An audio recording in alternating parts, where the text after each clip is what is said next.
Bin Khattab റളിയല്ലാഹുവിനോട് Abubakar Siddique റളിയല്ലാഹു പറഞ്ഞു, ഉമറേ, ഒരു മുസ്ലിം എന്ന നിലയിൽ ഉമറേ, രാത്രി ചെയ്യേണ്ട കുറെ കാര്യങ്ങളുണ്ട് ഉമറേ, നമുക്ക് അത് പകലിലേക്ക് മാറ്റിവെക്കരുത് ഉമറേ, പകലിലേക്ക് മാറ്റിവെക്കരുത് ഉമറേ.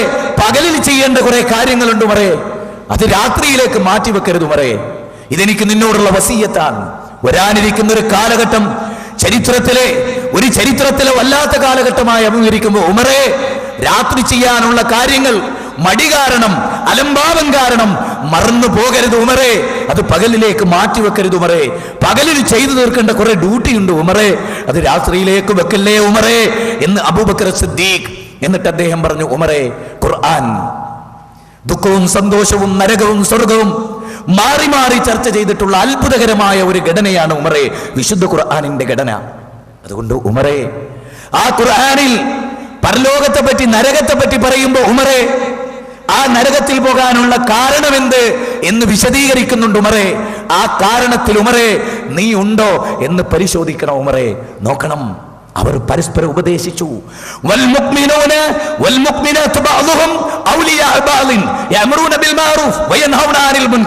ഖുർആനിലെ 9-ാം അധ്യായം സൂറത്ത് ആൽ ഇംറാൻ, സൂറത്ത് തൗബ, തൗബയിലെ 71-ാമത്തെ വചനം. സത്യവിശ്വാസികൾ പരസ്പര മിത്രങ്ങളാണ്. ഞാൻ ആരാ അവൻ ഉപദേശിക്കാൻ, അയാൾ ആരാ എന്നെ ഉപദേശിക്കാൻ? അങ്ങനെ ഒരു ധാരണ ഇസ്ലാമിലില്ല. ആർക്കും ആരെയും ഉപദേശിക്കാം, ഗുണകാംക്ഷയോടെ നസീഹത്തോടെ ആർക്കും ആരെയും ഉപദേശിക്കാം.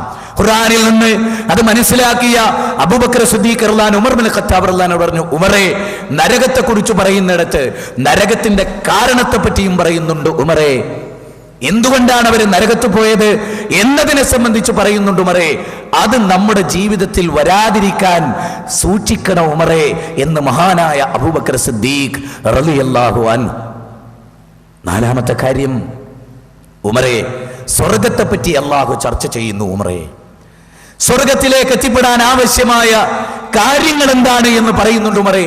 ഇപ്പൊ നോക്കൂ, വസാരിയു ഇലാ മഗ്ഫിറത്തിൻ മിർ റബ്ബിക്കും വജന്നത്തുൻ അർളുഹാ. നോക്കൂ, വിശുദ്ധ ഖുർആൻ സൂറത്ത് ആൽ ഇംറാനിൽ 143-ാമത്തെ വചനത്തിൽ സ്വർഗത്തിലേക്ക് ധൃതിപ്പെട്ടു വരാൻ പറയും. എന്നിട്ട് 42-ാമത്തെ വചനം നിങ്ങൾ സ്വർഗത്തിലേക്ക് വരൂ എന്ന് പറഞ്ഞിട്ട് 33-ാമത്തെ വചനത്തിൽ സൂറത്ത് ആൽ ഇംറാനിൽ, എന്നിട്ട് തൊട്ട് താഴെ 34-ാമത്തെ വചനത്തിൽ അവരുടെ ഗുണം പറഞ്ഞു. എന്താണ് അവരുടെ ഗുണം? അതേ, സന്തോഷാവസ്ഥയിലും ദുഃഖാവസ്ഥയിലും ചെലവഴിക്കുന്നവരാണവർ. കോപം വരുമ്പോൾ ഒതുക്കി വെക്കുന്നവരും ജനങ്ങൾക്ക് മാപ്പ് നൽകുന്നവരുമാണവർ. അങ്ങനെയുള്ള വല്ലാഹു യുഹിബ്ബുൽ മുഹ്സിനീൻ, അങ്ങനെയുള്ള മുഹ്സിനീങ്ങളെ അള്ളാഹു ഇഷ്ടപ്പെടുന്നു. ഇങ്ങനെ സ്വർഗത്തെക്കുറിച്ച് മുകളിൽ പറഞ്ഞു. സ്വർഗത്തിന്റെ കാരണങ്ങൾ, സ്വർഗത്തിൽ എത്തിപ്പെടാനുള്ള വിശ്വാസങ്ങളും ആചാരങ്ങളും കർമ്മങ്ങളും തൊട്ട് താഴെ പറഞ്ഞു. നരകത്തെ പറ്റി പറഞ്ഞു, നരകത്തിലെത്താനുള്ള കാരണങ്ങൾ പറഞ്ഞു. ഇന്ന ജഹന്നമ കാനത് മിർസാദ ലിത്വാഗീന മആബ ലാബിസീന ഫീഹാ ഹഖാബ ലാ യദൂഖൂന ഫീഹാ ബർദൻ വലാ ശറാബ ഇല്ലാ ഹമീമൻ വഅസ്സാക ജസാഅൻ വിഫാക ഇന്നഹും കാനൂ ലാ യർജൂന ഹിസാബ വകസ്സബു ബിആയാതിനാ കിദാബ വകുല്ല ഷൈഇൻ അഹ്സൈനാഹു കിതാബ ഫദൂഖു ഫലം നസീദകും ഇല്ലാ അദാബ. കണ്ടോ, അവർ നരകത്തിൽ യുഗങ്ങളോളം താമസിക്കും. എന്തേ കാരണം? അള്ളാഹുവിന്റെ മുമ്പിൽ ചെന്നൊരു ഹിസാബുണ്ട് എന്നതിനെ അവർ നിഷേധിച്ചു. അള്ളാഹുവിന്റെ ആയത്തുകളെ അവർ കളവാക്കി. അങ്ങനെയൊക്കെയുള്ള തെമ്മാടിത്തകളിൽ ഒരു മുഴുകി എന്ന് 78-ാം അധ്യായം 30 മുതൽ 40 വരെയുള്ള വചനങ്ങളിൽ, 25 മുതൽ 40 വരെയുള്ള വചനങ്ങളിൽ അല്ലാഹു സുബ്ഹാനഹു വ തആല പറയും. ഇങ്ങനെ ഉമർ ബിൻ ഖത്താബ് റളിയല്ലാഹു അൻഹു അത് വിളിച്ചു ഉപദേശിച്ചു. അബൂബക്കർ സിദ്ദീഖ് റളിയല്ലാഹു അൻഹു കാലം മുന്നോട്ട് നീങ്ങി. ഉമർ ബിൻ ഖത്താബ് റളിയല്ലാഹു അൻഹുവിന്റെ ഭരണകാലഘട്ടം വന്നു. ആ കാലത്ത് മുസ്ലിം സമൂഹത്തിനിടയിൽ ചില്ലറ ഭിന്നതയും അനൈക്യവും കക്ഷിത്വവും ഉടലെടുത്തു. കക്ഷിത്വം ഉടലെടുത്തപ്പോ ഉമർ ബിൻ ഖത്താബ് റളിയല്ലാഹു അൻഹു മാറി നിന്ന് ചിന്തിച്ചു, എന്തുകൊണ്ടാണ് പടച്ചോനെ ഒരേ കിബിലയിലേക്ക് തിരിഞ്ഞു നിൽക്കുന്ന ഈ സമുദായം, ഒരേ കിബിലയിലേക്ക് തിരിഞ്ഞു നിൽക്കുന്ന ഈ സമുദായം, ഒരേ പ്രവാചകനിൽ വിശ്വസിച്ച ഈ സമുദായം, ഒരേ വേദഗ്രന്ഥത്തിന്റെ അനുയായികളായ ഈ സമുദായം എങ്ങനെ ഭിന്നിച്ചുപോയി? ഉമർ ബിൻ ഖത്താബ് റളിയല്ലാഹു അൻഹു ചിന്തിച്ചു, ഈ സമുദായം എങ്ങനെ ഭിന്നിച്ചുപോയി? അലി ഇബ്നു അബീ ത്വാലിബ് റളിയല്ലാഹു അൻഹു ഇബ്നു അബ്ബാസ് റളിയല്ലാഹു അൻഹു കൂട്ടി രണ്ടുപേരും കൂടെ ചെന്നു. ഇബ്നു അബ്ബാസ് റളിയല്ലാഹു അൻഹുവിനോട് ചോദിച്ചു, ഇബ്നു അബ്ബാസ്, എന്തുകൊണ്ടാണ് ഒരേ കിബിലയിലേക്ക് തിരിഞ്ഞു നിന്ന് ഒരേ പ്രവാചകന്റെ അനുയായികളായി ഒരേ വേദഗ്രന്ഥത്തിന്റെ അനുയായികളായിട്ട് ഈ ഉമ്മത്ത് ഭിന്നിച്ചു പോയത്? വല്ലാത്തൊരു ചോദ്യം. ഇന്നും നമ്മൾ ചോദിക്കുന്ന ചോദ്യം, എന്തുകൊണ്ട് ഈ സമുദായം ഭിന്നിച്ചു പോയി? എന്തുകൊണ്ട് ഇവിടെ മുസ്ലിം സംഘടനകൾ ഉണ്ടായി? ഇബ്നു അബ്ബാസ് റളിയല്ലാഹു അൻഹു അല്പമൊന്ന് മൗനം ദീക്ഷിച്ചു. എന്നിട്ട് അദ്ദേഹം പറഞ്ഞു, നബി സല്ലല്ലാഹു അലൈഹി വസല്ലമ ജീവിച്ചിരുന്ന കാലം ഒരു വചനമിറങ്ങി, ഒരായത്തിറങ്ങി. ആ ആയത്ത് സഹാബികൾ ആരും തന്നിട്ട പ്രകാരം മനസ്സിലാക്കിയില്ല, വ്യാഖ്യാനിച്ചില്ല. അവരുടെ താല്പര്യങ്ങളെ പ്രൊട്ടക്ട് ചെയ്യാൻ ആയത്തിന് അവർക്ക് തോന്നിയതുപോലെ വ്യാഖ്യാനിച്ചില്ല. അവരുടെ ഇഷ്ടത്തിനൊത്ത ആയത്തിനെ അവരിങ്ങോട്ട് കൊണ്ടുവന്നില്ല. പിന്നെയോ ആയത്തിലേക്ക് അവർ അങ്ങോട്ട് പോയി. ആയത്ത് എന്താണോ പറയുന്നത്, ഖുർആനിക സൂക്തം എന്താണോ പറയുന്നത്, അതിലേക്ക് അവർ അങ്ങോട്ട് പോയി. പ്രവാചക തിരുമേനി സല്ലല്ലാഹു അലൈഹി വസല്ലം അവർക്ക് വ്യാഖ്യാനിച്ചു കൊടുത്തു. ഈ ആയത്ത് കൊണ്ട് ഇന്നതാണ് ഉദ്ദേശിക്കുന്നത് എന്ന്. സുമ്മ ഇന്ന അലൈനാ ബയാനാ, അല്ലേ? സൂറത്ത് ഖിയാമ 75-ാം അധ്യായം 19-ാമത്തെ വചനമാണ്. സുമ്മ ഇന്ന അലൈനാ ബയാനാ. പിന്നെ ആ ആയത്തിനെ ബയാൻ ചെയ്യേണ്ട ഡ്യൂട്ടി അത് അല്ലാഹുവിനാണ്,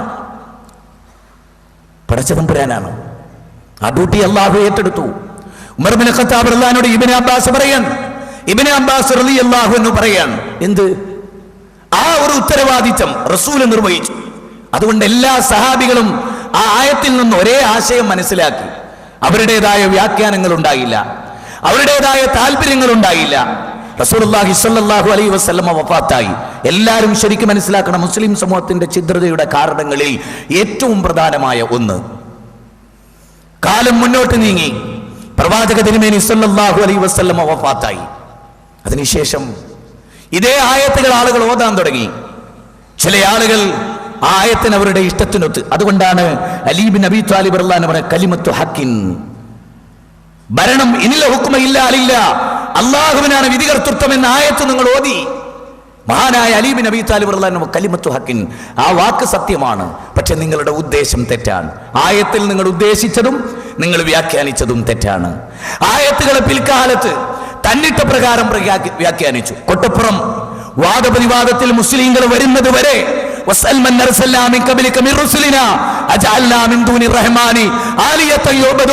എന്ന ആയത്തിന് അല്ലാഹു അല്ലാത്തവരോട് പ്രാർത്ഥിക്കാം എന്നതിന് തെളിവുണ്ട് എന്ന് ലോകത്ത് ഒരു മുസ്ലിമും മനസ്സിലാക്കിയിട്ടില്ല, കാന്തപുരമല്ലാതെ. അദ്ദേഹം പുതുതായി ദുർവ്യാഖ്യാനിച്ചു. അപ്പൊ അല്ലാഹു അല്ലാത്തവരോട് പ്രാർത്ഥിക്കാൻ ഖുർആനിൽ തെളിവുണ്ട് എന്ന് ഉസ്താദ് ഓതി. അതുകൊണ്ട് അദ്ദേഹത്തിന്റെ പിന്നാലെ പോയ ഒരു വിഭാഗം ഉണ്ടായി. എങ്ങനെ ഇവിടെ കക്ഷിത്വമുണ്ടായി? ആയത്തിന് സ്വന്തം അഭിപ്രായപ്രകാരം വ്യാഖ്യാനിച്ചു. ദലിതരുടെ വിമോചനത്തിന് വേണ്ടി ഖുർആനിലെ 4-ാം അധ്യായം 75-ാമത്തെ ആയത്ത് ഇവിടുത്തെ പല ആളുകളും ഓതി. വമാ ലക്കും ലാ തുഖാതിലൂന ഫീ സബീലില്ലാഹ്, നിങ്ങൾ എന്തുകൊണ്ട് ജിഹാദിന് ഇറങ്ങുന്നില്ല, യുദ്ധത്തിന് ഇറങ്ങുന്നില്ല? അടിച്ചമർത്തപ്പെട്ട പീഡിപ്പിക്കപ്പെട്ട സ്ത്രീ പുരുഷന്മാർക്ക് വേണ്ടി നിങ്ങൾ എന്തുകൊണ്ട് ഇറങ്ങുന്നില്ല? പക്ഷേ ആയത്തിന്റെ ബാക്കി ഭാഗം ഓതിയില്ല നമ്മുടെ ഉമ്മത്ത്. ബാക്കി ഭാഗം എന്താണ്? അള്ളാഹുവിനോട് ഉള്ളുരുകി പ്രാർത്ഥിച്ചു കൊണ്ടിരുന്ന, അള്ളാഹുവാണ് ഞങ്ങളുടെ റബ്ബ് എന്ന് പ്രഖ്യാപിച്ച് പടച്ചവനോട് മാത്രമായി പ്രാർത്ഥിച്ചു കൊണ്ടിരുന്ന മക്കയിലെ ഏറ്റവും പീഡിതരായ ദുർബലരായ ഒരു ന്യൂനപക്ഷത്തെ കുറിച്ചാണ് അള്ളാഹു പറയുന്നത്. ദലിതർക്ക് തൗഹീദുണ്ടോ? ഇന്ത്യ രാജ്യത്തെ ദലിതർക്ക് തൗഹീദുണ്ടോ? PDPയുടെ ചെയർമാനോട് നിങ്ങൾ ചോദിക്ക്. ഇന്ത്യ രാജ്യത്തെ ദലിതർക്ക് തൗഹീദുണ്ടോ? ഈ ആയത്തിന്റെ സബബ് നുസൂൽ എന്താ? ഈ ആയത്തിന്റെ സബബ് നുസൂൽ മക്കയിൽ നിന്ന് ഹിജറ പോകാൻ കഴിയാതെ തൗഹീദ് സ്വീകരിച്ച്, എന്നാൽ ശാരീരികമായി നേതൃപരമായി ദുർബലരായ ഒരുപറ്റം ആളുകൾ മക്കയിൽ പിന്നീട് താമസിച്ചു. മക്കക്കാർക്കിടയിൽ അവർ ജീവിച്ചു. അള്ളാഹു ചോദിച്ചു, ആ ആളുകൾക്ക് വേണ്ടി, ആ മർദ്ദിതർക്ക് വേണ്ടി, ആ പീഡിപ്പിക്കപ്പെട്ടവർക്ക് വേണ്ടി സ്വയം പിന്നെ റസൂൽ സല്ലല്ലാഹു അലൈഹി വസല്ലം മദീനത്ത് രൂപീകരിക്കപ്പെട്ട് നബി നടത്തുന്ന ഭരണകൂടമുണ്ടല്ലോ, ഇസ്ലാമിക ഭരണകൂടം. ആ ഭരണകൂടത്തോടുള്ള ചോദ്യമാണ് വമാ ലക്കും ലാ തുഖാതിലൂന ഫീ സബീലില്ലാഹ് എന്ന ചോദ്യം. അത് ഇന്ത്യയിലെ ദരിദ്രരുടെ വിമോചനത്തിന് വേണ്ടിയല്ല. ഒരു കാര്യം കൂടെ നിങ്ങൾ ഇതിനോട് ചേർത്ത് വായിക്കണം. ദലിതരുടെ വിമോചനം ഇസ്ലാമിന്റെ ഉന്നത്തിൽപ്പെട്ട ഉന്നമാണ്, യാതൊരു സംശയ കാര്യത്തിലില്ല. മാനവ സമൂഹത്തിന്റെ മൊത്തം വിമോചനമാണ് ഇസ്ലാം വെക്കുന്നത്, ഏതെങ്കിലും ഒരു വിഭാഗത്തിൻ്റെതല്ല. ഞാൻ ദലിതർക്ക് വേണ്ടി എന്നൊരു മുസ്ലിമിന് പറയാൻ പറ്റില്ല. ഖുർആനെതിരാണത്. ഞാൻ ഇന്ന സംഘടനയ്ക്ക് വേണ്ടി എന്നൊരു ഒരാൾക്ക് പറയാൻ പറ്റില്ല. കുൻതും ഖൈറ ഉമ്മ ഉഖ്രിജത് ലിന്നാസ്, നിങ്ങൾ ജനങ്ങൾക്ക് വേണ്ടി ഉയർത്തെഴുന്നേൽപ്പിക്കപ്പെട്ടവരാണ്. നിങ്ങൾ